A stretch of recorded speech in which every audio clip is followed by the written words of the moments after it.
passagem na Bíblia que é muito conhecida, o Salmo, né? Que na verdade eu creio que seja o mais conhecido, o Salmo de número 23. E depois, enquanto a gente vai discorrendo esse salmo, tem algumas imagens que a gente vai ver. Salmo de número 23, todo mundo conhece, diz assim: o Senhor é o meu pastor e nada me faltará.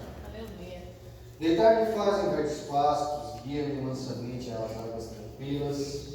Refrigera minha alma, guia-me pelas veredas da justiça, por amor do seu nome. Ainda que eu andasse pelo vale da sombra da morte, não temeria mal algum, porque tu estás comigo. A tua vara, o teu cajado me consolam. Preparas uma mesa perante mim na presença dos meus inimigos. Unges a minha cabeça com óleo e o meu cálice transborda.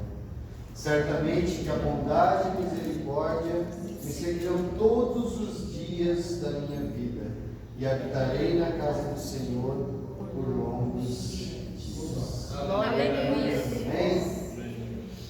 Um salmo muito conhecido, muito pregado, mas eu quero trazer ele de uma forma diferente hoje, para nós entendermos realmente o que o salmista estava se referindo quando ele escreveu esse salmo. Quando Davi escreveu esse salmo, ele estava cercado, os historiadores contam que ele estava cercado num oásis durante a noite, cercado por tropas inimigas, e daí vem Davi exprimir nesse salmo, expressar esse salmo, tanta confiança assim no Senhor, ele depositar toda a confiança dele no Senhor. Então, a gente vai olhar esse texto hoje, mas dentro da cultura do Oriente Médio, que era onde Davi estava inserido, né? Onde foi criado esse contexto, certo? Então, a primeira coisa, Marcos aí está o Salmo. Então, a primeira imagem que a gente tem ali, a gente sabe que no Oriente Médio, a profissão de pastor, ela é muito comum mesmo. E todo pastor, ele tem um campo para ajudar ele, certo? Então, só para a gente começar a entender, pode botar lá, Marcos. Esse aqui é um cachorro que acompanha o pastor no Oriente Médio. E o que me chama a atenção é que vocês podem ver que ao redor do pescoço dele ele não tem uma coleira normal, ele tem uma coleira com alguns espinhos, com algumas pontas, que é justamente porque onde os rebanhos estão, muitas vezes existem lobos, existem ursos, outros animais que atacam o rebanho. E quando o animal vem atacar o rebanho, a função do cachorro, o que é? É defender o rebanho. E a primeira coisa quando o predador vai atacar um animal, ele vai no pescoço. Então eles colocam essa proteção no pescoço do cachorro para que o predador, né, se machuque e não venha machucar o animal nem atacar as ovelhas, né? Então, vamos botar outra imagem, Marcos. A segunda imagem é uma imagem que talvez à primeira vista vocês não reconheçam, mas é muito falada também, até existe uma parábola de Jesus Cristo que fala, que é o aprisco, né? E a gente sabe que no Oriente Médio a gente tem uma noção totalmente errada. É uma região que é muito difícil de pastagem, de ter pastagens perto da onde as pessoas vivem. Por isso que o povo do Oriente Médio tem muito povo que é nômade. Eles não param num lugar só. Eles fazem acampamentos, ficam num acampamento durante um tempo, durante mais um período ficam em outro lugar, porque lá a água também é muito escassa. Então, um lugar que tem água hoje pode durar 2, 3 meses, depois aquela água some e eles têm que ir em busca de outra fonte de água no rebanho. Então um aprisco, ele serve o quê? Ele serve de proteção à noite para as ovelhas, né? Ele é feito realmente desse formato aí, de pedras, e você vê que ele não tem uma altura muito alta. Então o que o pastor faz? Ele coloca mais tipo uma barreira de galho, de espinho por cima, para que os predadores não venham. Porque é uma forma deles protegerem o rebanho à noite, como eles têm que andar muito, muitas vezes eles acordam de madrugada e caminham 5, 6, 7 quilômetros para levar o rebanho até um lugar que tenha pastagem, para tomar água, e depois eles têm que retornar. Então muitas vezes se torna muito cansativo. Por isso a necessidade dos apriscos. Por isso que Abraão habitava em tendas, Jacó habitava em tendas, justamente por essa questão da dificuldade de encontrar água, de encontrar pastagem para alimentar os rebanhos. Então, a rotina de um pastor no Oriente Médio é acordar bem cedo, muito cedo mesmo, contar as ovelhas, sair para levar elas para tomar água, para pastar. No final do dia, contar elas tudo direitinho de novo para ver se não falta ninguém e voltar para o acampamento. Então o aprisco serve justamente para isso. E vocês podem ver que ali ele é todo cercado de pedra, só que ele não tem porta, certo? Vocês sabem o que o pastor usa de porta? Ele mesmo. Ele dorme na entrada do aprisco. Ele é a barreira entre o rebanho dele e os predadores. Por isso que Jesus Cristo ele vai se denominar na Bíblia como a porta. Aleluia. João 7,10, parece simples, mas eu chego a me arrepiar, sabe? É por isso que eu gosto desse tipo de conteúdo. João 7,10 diz assim: em verdade eu vos digo que eu sou a porta das ovelhas. Todos quantos vierem antes de mim são ladrões e salteadores, mas as ovelhas não os ouviram. Eu sou a porta. Se alguém entrar por mim, salvar-se-á, e entrará e sairá e achará pastagens. O ladrão não vem senão para roubar, matar e destruir. Eu vim para que tenham vida e vida com abundância. Olha o que Jesus Cristo está dizendo aqui. Vai ter muita gente, Marcos, que vai vir se passar por bom, que vai vir se passar por um pregador de Jesus Cristo, por uma pessoa que é adepta à palavra, que é cristão realmente, mas é enganador. E Cristo vai dizer justamente ali: os que vêm antes de mim são ladrões, são salteadores, vão vir só para enganar, mas eu sou a porta. Aleluia. Então aquele que entrar por mim vai entrar, vai sair, vai achar pastagem, vai matar a fome, vai matar a sede e vai estar protegido. Aleluia. E é mais ou menos isso que um pastor representa. E a Bíblia é tão linda que tudo se interliga. E é por isso que eu vou basear em tudo que nós vamos falar aqui em versículos, que é justamente para isso. Então Jesus está simplesmente dizendo: ó, quem entra por mim, tudo bem, é minha ovelha, é protegido de mim, eu guardo, eu protejo. A porta está aqui. Se tu quiser entrar, tu vai ter essa proteção. Agora, se tu quiser ignorar, aí tu vai estar à mercê dos lobos, dos animais no deserto que podem te atacar e te matar. E é justamente para isso que o inimigo vem: matar, roubar e destruir. E se ele encontrar uma ovelha desprotegida, é o que ele vai fazer. Amém, amados? Amém. Pode botar a imagem, Marcos. Então, a gente muitas vezes, quando a gente fala de um pastor, a gente tem uma ideia equivocada. Só que no Oriente Médio, o pastor é mais ou menos isso aqui assim, dessa forma que ele se veste.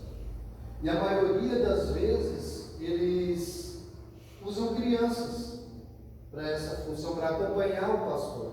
Não que elas pastoreiem sozinhas, mas eles usam uma criança para acompanhar eles. Sabe por quê? Porque a ovelha, ela é um animal que ela não se acostuma com outro dono, com outro pastor. Se você é ovelha daquele rebanho, ela só vai ouvir a tua voz, ela só vai obedecer o teu comando, ela só vai aonde você for, ela só vai comer aonde você estiver, ela só vai beber aonde você estiver, porque eles são os animais que eles se apegam muito num dono. Tanto que se no Oriente Médio alguém tem um rebanho de ovelha e tem alguma que é meio rebelde, alguma coisa desse tipo, e ele quiser vender alguma coisa, só se for para vender com açougue. Porque se você tirar a ovelha daquele rebanho e der para um outro pastor, ela vai adoecer, ela não vai comer, ela vai definhar até morrer de depressão. Porque ela não se acostuma com outro pastor. Então, por que eles colocam uma criança junto? Porque se acontecer alguma coisa de emergência, que o pastor precisasse se ausentar, aí eles vão estar acostumados com aquela criança que está ali, e por algum tempo, então, essa criança vai ter o comando daquelas ovelhas ali, enquanto o pastor realmente está ausente.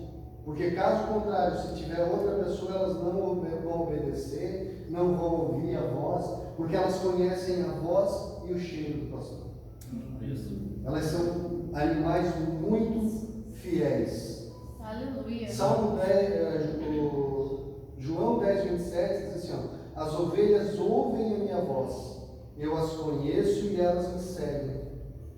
Então é muito interessante. Eu até separei aqui uma ilustração que diz que tinha um viajante que ele estava passando pelo Oriente Médio e ele viu um poço, e naquele poço ele tinha três pastores e 3 rebanhos distintos, e as ovelhas estavam ali, todas elas misturadas. E aí em determinado momento um pastor daquele fala uma palavra em hebraico, ele fala assim, mená, bem alto. E as ovelhas vai saindo e as ovelhas vão indo atrás dele. E os outros 2 rebanhos ficaram para trás. Aí daqui a pouco o outro pastor faz a mesma coisa. Fala, mená. E as ovelhas vão saindo e fica só o último rebanho. E aí esse viajante vai, se dirige a um desses pastores e pergunta, né? Se eu chegar aqui e falar essa palavra que vocês falam aí, elas vão me seguir? Ele disse, não. Ele disse, posso tentar? Pastor, você pode tentar. Ele foi, gritou e falou, tudo quanto era jeito, as ovelhas nem aí. E aí ele só levanta a voz dele, fala aquela palavra e as ovelhas começam a seguir. Aleluia.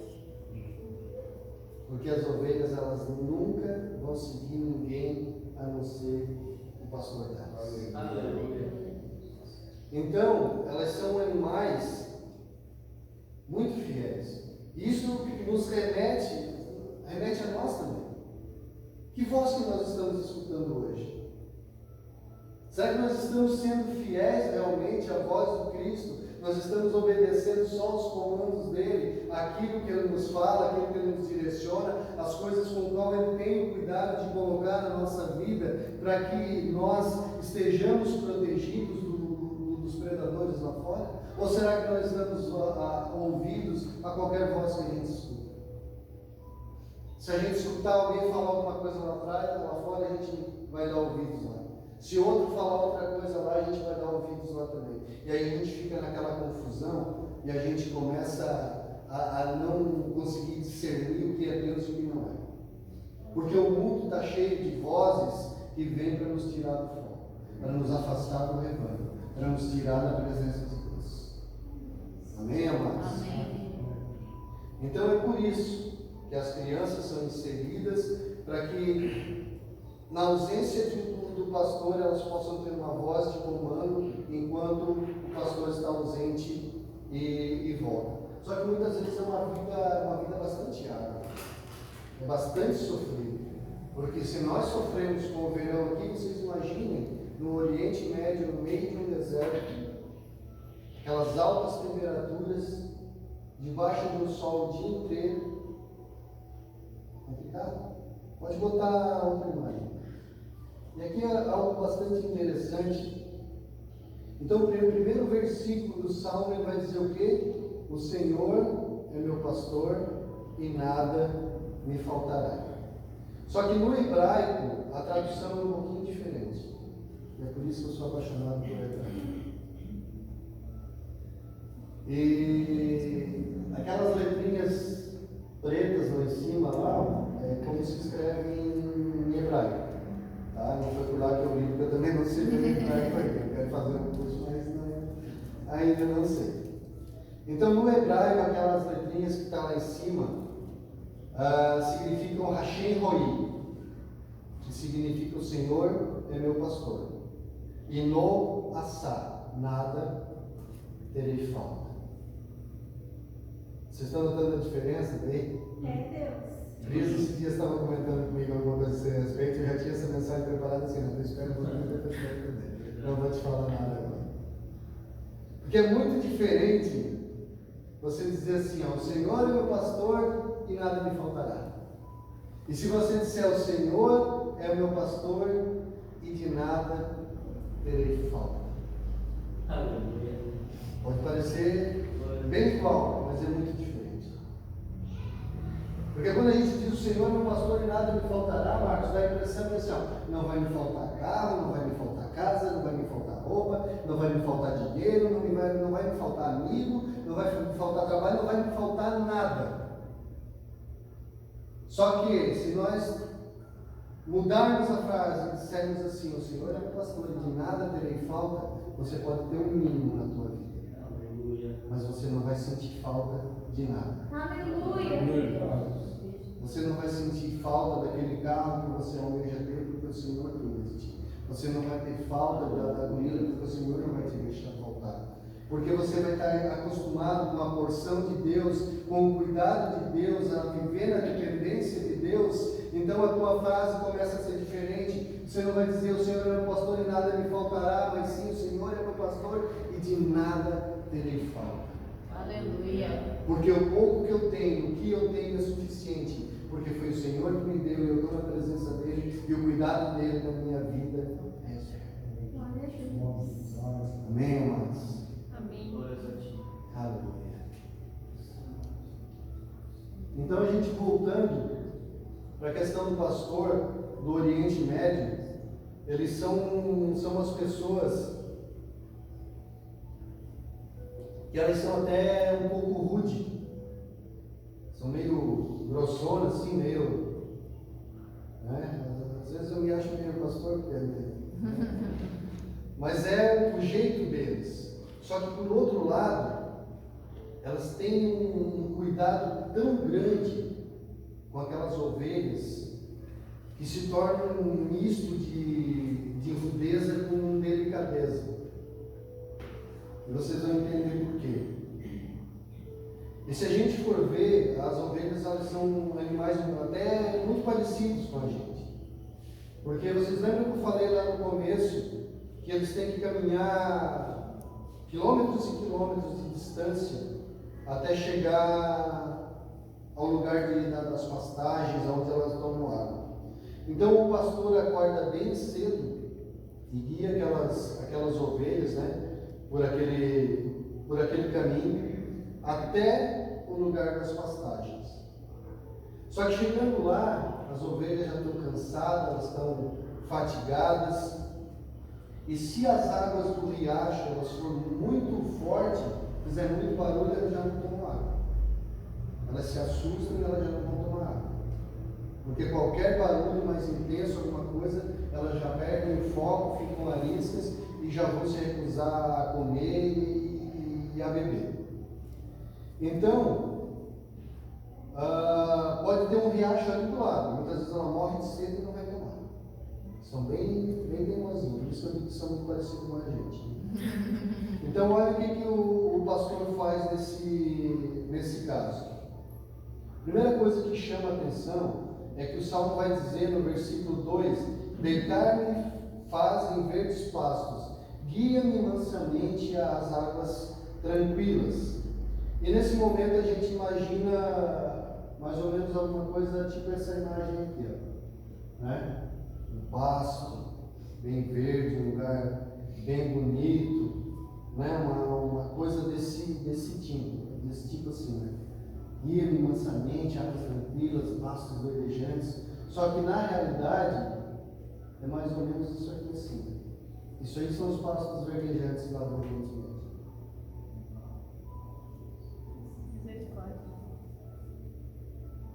Então é uma realidade totalmente diferente. Porque quando a gente lê o Salmo, a gente interpreta de uma forma totalmente diferente. Então, assim, para ele, por isso que eles caminham quilômetros e quilômetros e quilômetros para achar um lugar onde tem algumas plantinhas, algumas coisas, onde as ovelhas possam se alimentar durante aquele dia ali. Esse aí é o pasto verdejante do Oriente Médio. Esses são os pastos verdejantes que Davi falava quando recitou esse salmo. Então, agora talvez você entenda o porquê daquela frase lá no início: o Senhor é meu pastor e de nada me falta. Porque eles vivem no pouco, eles vivem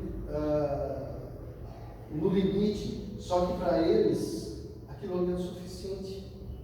Porque eles confiam na provisão do Senhor, eles estão firmados, né, em Deus. Então eles saem, eles acordam cedo, eles saem quilômetros e quilômetros e quilômetros com animais deles para chegar a esses pastos verdejantes ali. E aí fala: guia-me às águas tranquilas. Pode passar lá, irmãos.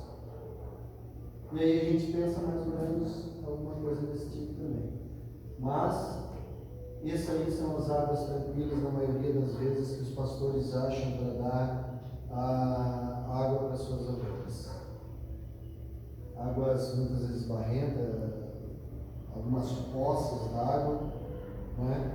Essas aí então são as águas tranquilas que é citada no Salmo.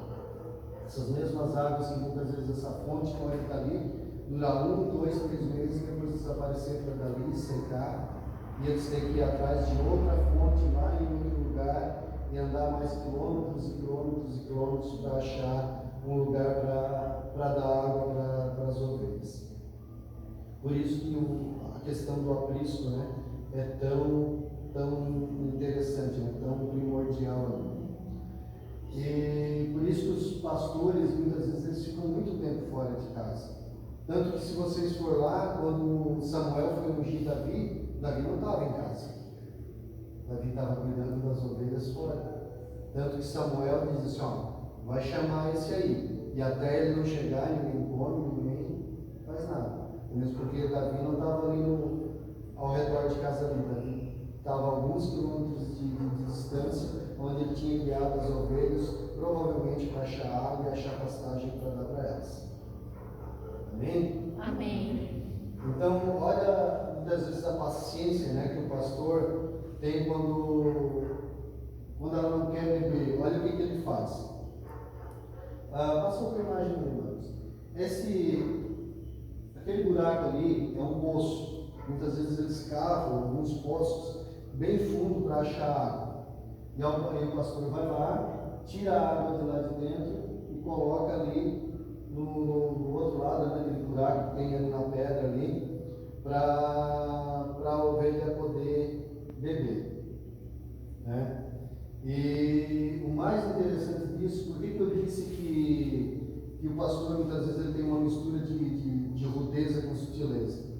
Porque muitas vezes ele bota a água ali naquele buraco ali, a ovelha vai lá, bebe, e vai lá, pega a água no mesmo lugar. Muitas vezes ele pega uma garrafa PET, dá água para a ovelha na boca da ovelha, e depois ele toma a mesma água da mesma garrafa PET. Porque lá não existe essa abundância de água como tem aqui. Porque muitas vezes ela fica com medo, ela não bebe. Então, para ela não morrer de sede, ele vai lá, pega ela, leva dentro da água, e mesmo assim, se ela não quiser beber naquele lugar, ele vai pegar uma garrafa, ou um cantil dele, ou qualquer coisa, ele vai dar água na boca da ovelha, no mesmo lugar que ele deu a água para a ovelha, ele vai tomar água.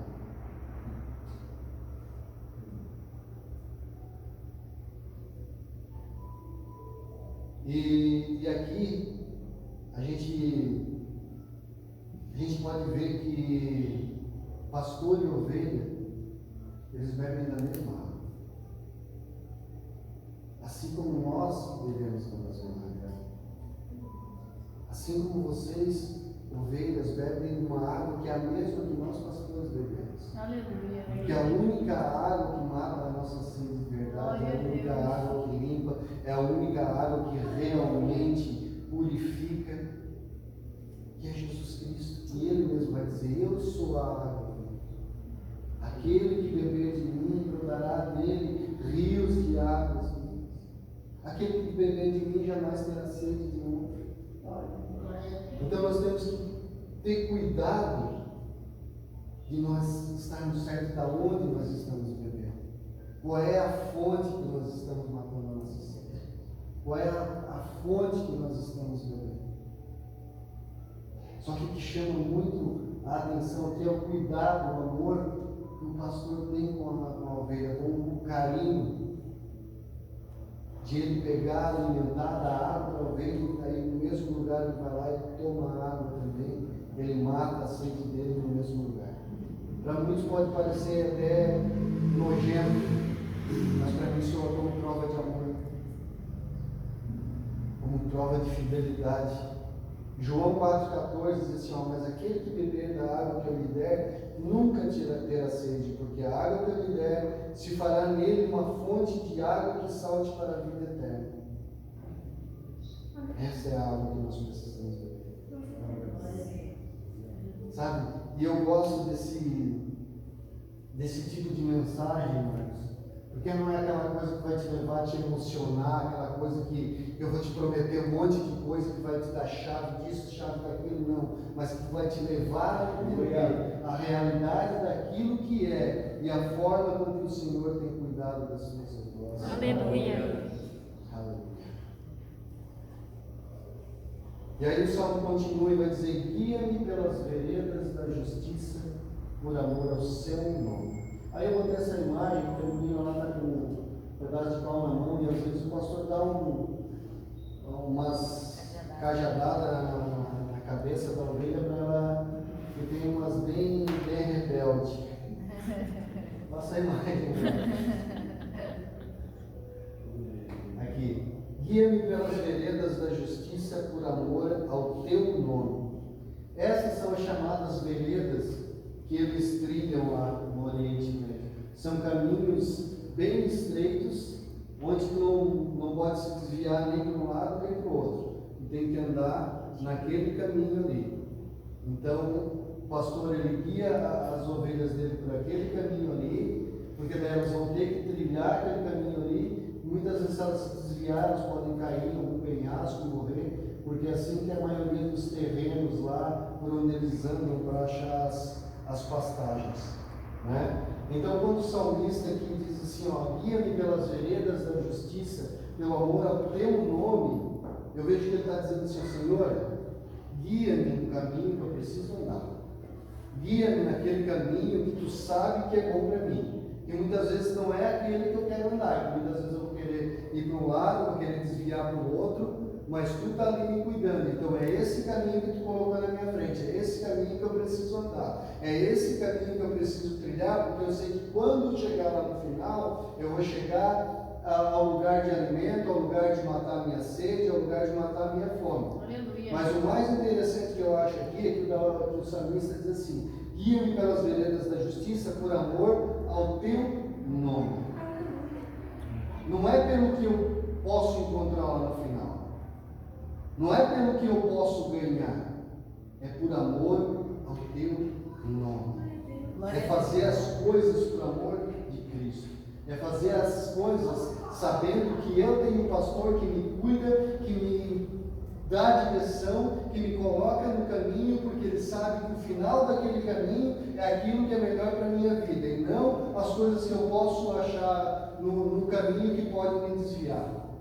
E por isso que nós temos que trilhar esse caminho, não por ninguém que está do nosso lado, não por pai, não por mãe, marido, esposa, eu sempre falo isso aqui, mas por amor ao nome de Jesus Cristo. Aleluia. E eu creio que isso aqui é um dos maiores, é a chave do sucesso de Davi. Porque tudo que Davi fazia, ele fazia na dependência do Senhor. Ele fazia pro Senhor. Ele fazia tudo de melhor porque ele fazia para Deus. E ele sabia que para Deus tinha que ser o melhor. Ele não fazia para o homem, ele fazia pro Senhor. Se ele trilhava aquele caminho que ele trilhou, se ele chamava o homem segundo o coração de Deus, não é para ter status no meio dos homens, mas sim por amor ao Deus que ele servia. Glória a Deus. Aleluia. E é isso que nós precisamos entender. Que se nós estamos aqui, nós almejamos um dia morar com Ele na glória, tudo que nós fizermos aqui, se nós sairmos de casa muitas vezes sem vontade, muitas vezes cansado, com dor, é porque nós estamos fazendo por amor ao nome de Cristo. Aleluia. Aleluia. Amém, irmãos? Amém. Então, trilhar as veredas da justiça tem que ser uma coisa espontânea, não uma coisa obrigada. Aleluia. E ainda que eu ande pelo vale da sombra da morte, eu não temeria mal algum, porque tu estás comigo. A tua vara e o teu cajado me consolam. O nome desse vale, o vale da sombra da morte, em hebraico é Et-Kilt. E essa aí é uma foto real do vale da sombra da morte lá no Oriente Médio. E ele é chamado assim porque ele é trilhado por um caminho muito estreito. E aqui, volta lá um pouquinho para lá. Aqui, ó, eu não sei se vocês estão vendo ali aqueles pontinhos ali, são pessoas que estão caminhando por ali. Tá? Então, assim, ó, são caminhos muito estreitos. E se sair daquele caminho ali escorregar, tem uma queda muito grande, com certeza não vai sobreviver. Por isso que é chamado de vale da sombra da morte. Ele é um caminho bem estreito e as ovelhas elas vão passando por ali, tudo em fila indiana, uma atrás da outra, atrás do pastor. Aí ele vai fazendo lá um som com a boca, lá chamando elas, e elas vão caminhando atrás dele. E muitas vezes um rebanho ela se encontra com outro. E aí os pastores vão chamando as ovelhas, elas vão passando uma pela outra, e não fica nenhum para trás, e não se misturam, elas vão passando e vão seguindo o caminho dela, e elas vão atravessando aquele lugar ali atrás do pastor delas, porque elas conhecem a voz, elas conhecem o cheiro, elas conhecem o som da voz do pastor. As minhas ovelhas ouvem a minha voz, eu as conheço e elas me seguem. João 10, 27. E comigo, a tua vara e o teu cajado me consolam. Essa aí é a mesma imagem. Aqui, por que eu coloquei essa imagem aqui? Aqueles dois instrumentos lá são as varas e o cajado.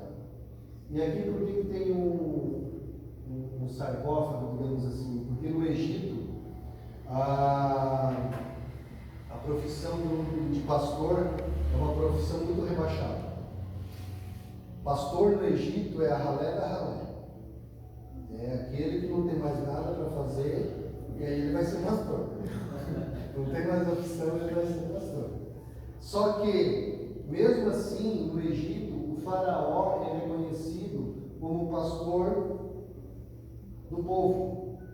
Então, por isso que quando o faraó morre, eles fazem aquele sarcófago, aquele negócio, vocês vão ver que tem ali, ó, uma vara e um cajado no sarcófago do pastor. Então a gente já comentou primeiro que as ovelhas elas são os animais bastante medrosos. Só que se o pastor está com elas perdem o medo. Então, quando tem muito barulho, principalmente nas épocas que tinha guerra, explosões, essas coisas, elas procuravam se juntar tudo, ficar tudo juntinho uma da outra assim. Só que elas não fogem assim pro lado. Passa a imagem lá. E aqui é um negócio muito, muito interessante. Porque a vara e o cajado, elas têm funções diferentes. Tá? E aqui é uma imagem real. Você pode estar pensando que ele está fazendo um curativo ali porque ela se machucou em algum outro lugar, mas você sabe qual é a realidade? É porque, como eu falei aqui, tem algumas ovelhas rebeldes. Tem aquelas ovelhas que querem fugir do meio do rebanho. Por isso que tem uma parábola também, né, a parábola das 100 ovelhas, que diz, né, que o pastor deixou as 99 e foi em busca daquela que se perdeu. Na verdade, ela não se perde. Na verdade, ela quer dar umas fugidas. E aí, quando a ovelha é muito rebelde, sabe o que o pastor faz? Ele pega a vara e quebra a pata da ovelha. Parece ser meio cruel. Mas ele vai lá, quebra a pata da ovelha, tá? Porque assim, só para voltar ali atrás, o cajado ele é usado o quê? Para levantar a ovelha quando ela escorrega, quando ela engalha nas pedras, e a vara realmente é para corrigir a ovelha, para se defender dos animais. Então o que o pastor faz? Ele vai, quebra a pata da ovelha, depois ele vai lá, enfaixa a patinha da ovelha ali, porque é a única forma que ele acha daquela ovelha não fugir e não colocar a vida dela em risco e das outras que ficam sozinhas. Porque se ela foge, ele tem que ir atrás, e se ele vai atrás daquela, ele tem que deixar o resto tudo sozinho na pista, à mercê dos animais. Então muitas vezes ele vai lá, dá uma cacetada, quebra a perna, corrige, mas depois ele vai lá, enfaixa a patinha. E o mais interessante de tudo, que isso não facilita nada a vida do pastor. Não é? Porque dá mais trabalho ainda. Porque quando ele faz isso com uma ovelha, depois aonde ele andar, ele tem que carregar essa ovelha no ombro. Ele tem que carregar ela no colo até ela melhorar, para ela começar a andar sozinha, e daí ela vai aprender que fugir, que andar por outros caminhos não é a melhor alternativa. Então ele quebra a pata dela e pode parecer uma maldade, mas depois ele tem que carregar no colo. E você já viu como a nossa vida é muito parecido com isso. Quantas vezes nós temos que ser corrigidos pelo Senhor?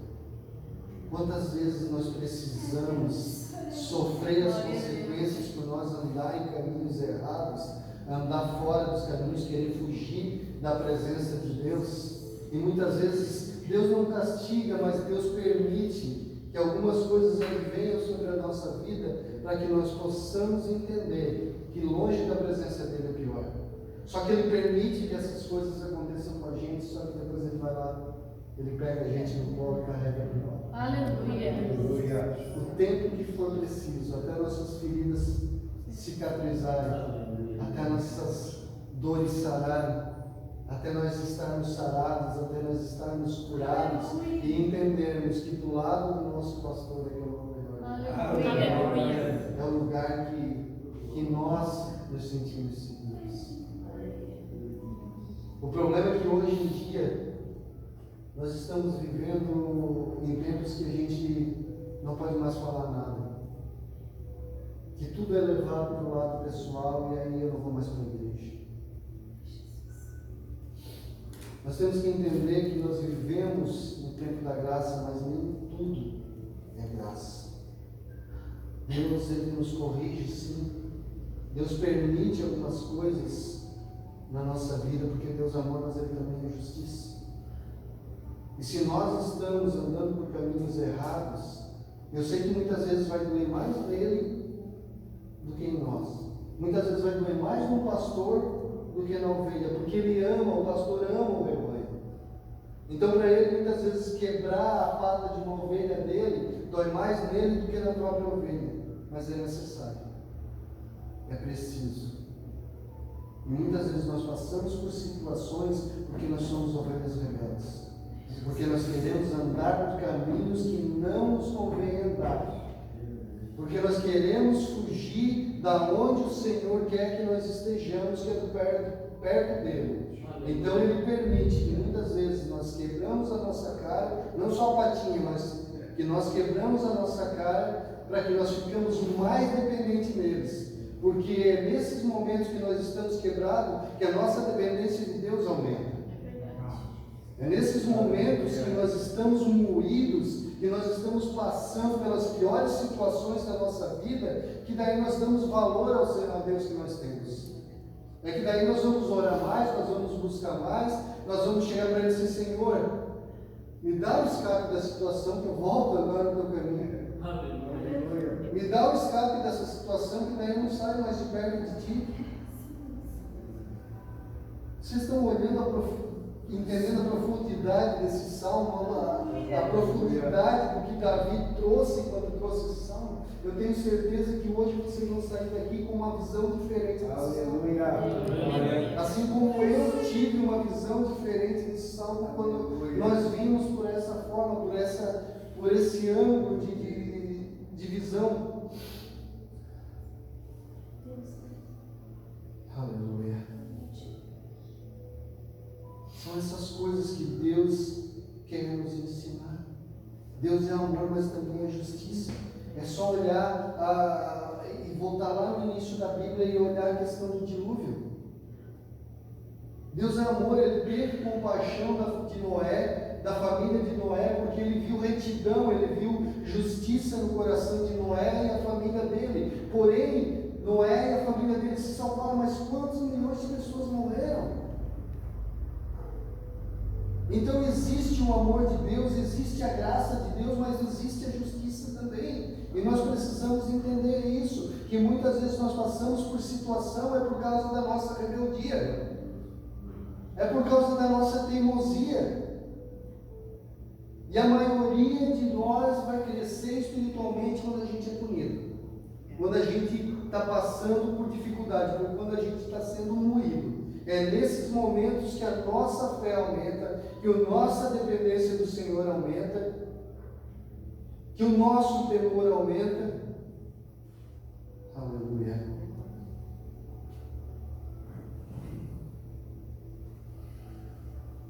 Então é isso, esse é o nosso Deus, amados. Aí eu pergunto para você: o que será que Deus precisa ainda fazer na nossa vida para trazer a gente de volta para perto dele? O que nós precisamos ainda entender que o Senhor precisa fazer na gente para a gente se sentir realmente ovelha do aprisco dele? Muitas vezes Ele vai precisar te dar uma cajadada, às vezes Ele vai precisar te quebrar a patinha, mas em outros momentos Ele vai te dar água na boca. Aleluia. Em outros momentos Ele vai te pegar no colo. Ele vai dar água na tua boca, vai tomar água na mesma garrafa. Aleluia. Às vezes Ele vai te guiar pelo vale da sombra da morte.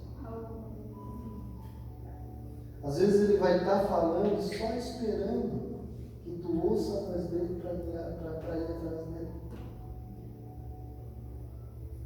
Nessas vezes Ele precisa nos punir, Ele precisa quebrar nossa patinha para que a gente possa entender tudo isso. Só que Ele é amor também. E se Ele faz isso é porque Ele quer o nosso bem. Aleluia.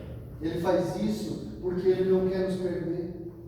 Ele faz isso porque Ele não quer que a gente vá para longe dEle. Ele não quer que a gente se afaste da presença dEle. Quer me dando água, quer me defendendo de predadores, quer me quebrando a pata. Eu quero andar na presença dEle. E o que será que Ele precisa quebrar em nós ainda? Só que eu agradeço a Deus. Todas as vezes que Ele precisou quebrar minha pata para me entender que eu sou dependente. Aleluia. E não foi uma vez só. Porque nós somos teimosos. Às vezes nós somos muito mais teimosos do que uma ovelha animal, digamos assim, que é um animal irracional. Só que Deus não machuca por vingança, mas por amor. Ele nos machuca muitas vezes porque Ele nos ama, porque Ele quer nos proteger. Aleluia. Glória a Deus. E o salmista vai continuar e vai dizer: preparas uma mesa perante mim na presença dos meus inimigos. Unge a minha cabeça com óleo e meu cálice se transborda. Aleluia. Passa lá mais uma imagem, Deus. Aquela imagem lá, aquele jarro, é o jarro que era usado na época, na antiguidade, para colocar o óleo, que era o óleo da unção.